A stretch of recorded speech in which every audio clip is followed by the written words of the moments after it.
प्रभात। मेरा नाम रियान शर्मा है। मैं कक्षा 5वीं में पढ़ता हूँ। आज मैं आपके सामने एक कहानी प्रस्तुत करने जा रहा हूँ। मेरी कहानी का शीर्षक है एक डरपोक पत्थर। एक बार एक गांव में एक मूर्तिकार रहता था। वह रोज पत्थरों की तलाश में निकलता और पत्थर मिलने पर उससे बहुत सुंदर सुंदर मूर्तियां बनाता।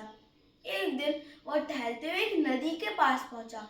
वहां पड़े दो पत्थरों को देखकर उसकी आंखें चमक उठी, क्योंकि वो बहुत सुंदर, चमकदार और गोल थे।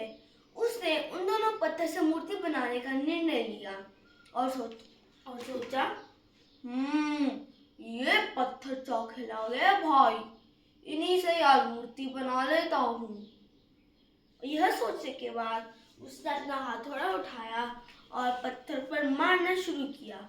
कुछ हथौड़े पड़ने के बाद उसे रोने की आवाज सुनाई दी और ध्यान से सुनने पर वह रोने की आवाज पत्थर की थी, जो रोते हुए कह रहा था, भाई मुझे छोड़ दो, मुझे जाने दो, मुझे पत्थर ही रहने दो, मुझे कोई मूर्ति नहीं बनना, बहुत दर्द हो रहा है, मैं सहन नहीं कर सकता। बेचारे पत्थर के ऊपर मूर्तिकार को दया आ गई, तो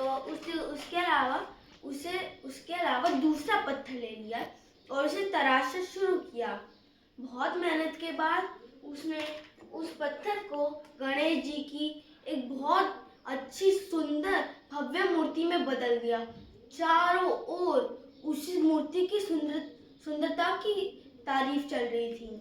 तो उस मूर्ति को मंदिर में विराजमान किया गया और वो मंदिर बहुत बड़ा था।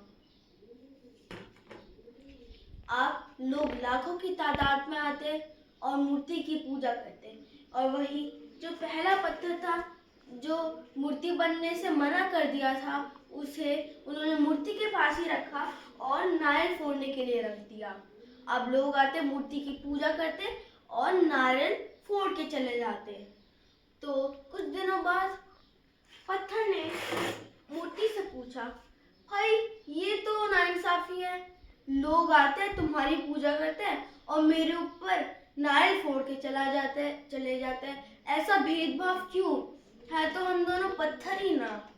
फिर मूर्ति ने पत्थर से कहा, जब मूर्तिकार तुम्हें मूर्ति बनाना चाह रहा था, तब तुमने चोट खाने से इनकार कर दिया, वरना अभी मेरी जगह पर तुम होते और तुम्हारी भी पूजा की जाती।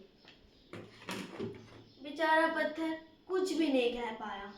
इस कहानी से हमें यह शिक्षा मिलती है, जीवन में कठिन परिस्थितियों में हमें हार नहीं माननी चाहिए और लगातार प्रयास करना चाहिए। कोशिश करने वालों की कभी हार नहीं होती। धन्यवाद आपको।